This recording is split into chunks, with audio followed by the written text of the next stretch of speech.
Relief camp ta leiba labor card paiba meeoi lishing mangaga chani kut mangada lupa lishing manga ki shenpham yenthokkhre. Achumba Haiba Ngamloidaba Oiragadi politics Toubiganu haina Chief Minister Nongthombam Biren phongdorakli.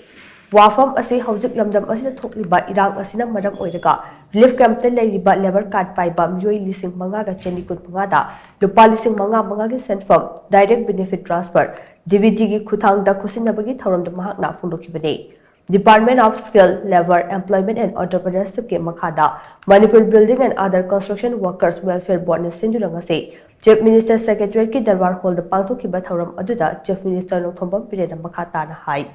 lamdam asida leiba yumthong khudingmak matik chaba senthok lambi leitrabade chawkhatpa lamdam ama oiba ngamloi asigumba pibam ase leibana lengang nang miyam yai phanaba khongthang kaya paikhatuna lakle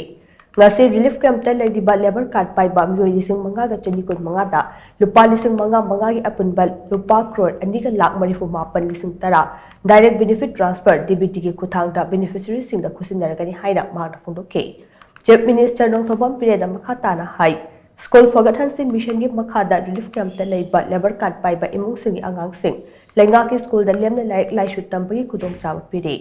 One family, one livelihood scheme gi makhada so imung lishing kaya da kanaba pikre. State asigi naha chamanga rob New Delhi da Kevin Crew tamnabagi matangda skill training pi namba thorang paikhatle thorang ase irang asina maram oiraga lanjenda tuna leiriba meeoi singda priority pigane. Irai pak amadi ifurup kanba kiraba amadi achumba tawba ngamloidaba oirabadi politics Toubiganu aikoi hojik leibaki damakta wamindabane aikoi pukning hanthagumsi haina Chief Minister na miyamda appeal tawkhe labor card labor ke hanadi ko labor department si labor leitabra dum tadi targa dum mayam da kari kana ba pi de ge se dum khangamde adu bhantai thagale yam transparently leitalai ra wana praja mayam gi sidai da phangan na ba kan na hone Manipur sakot pai se koi yum da lei mi sing gi sen thok leitar dia ro imung da lei ba Manipur se leiba yum mayam se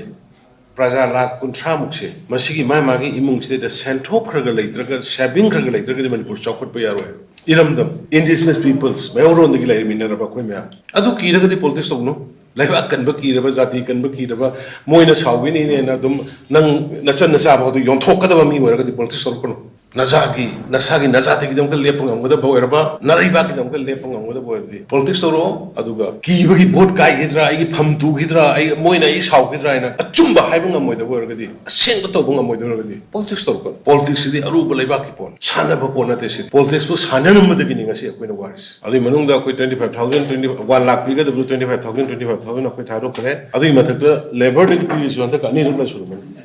handar ka labor de police wanda ka isimanga manga pi basi ani rak surubani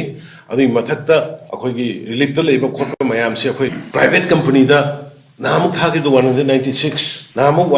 hujik another 500 amasu Delhi da kawribni another 500 ma madai da akoi gi relief tagi leibi ri paisa sing inauk sing nokoi mayam yawning musing do soidna job ta training hen loiba job ta pira da banga tani ko haise adagi akoi gi sidasu hujik kainona nahanju koi startup ta mi chahumni startup success oiraba startup taret na nakoi mi chahumne ba thok pi na bi khangalis aduna koi laiba ki dong ta wamin na bani puning hanbi gano ngasigi thoram aduda Forest Minister TS Bishwajit Works Minister Govindas Kothongzam CAF and PD Minister El Sindro Education Minister TS Basanta Kumar lenga ki maru oiba MLA khara Manipur Building and Other Construction Workers Welfare Board ki chairperson K Sarat Kumar Deputy Labor Commissioner Tanusri Naurem amadi lenga ki makok thongba official kaya su saruk rakhi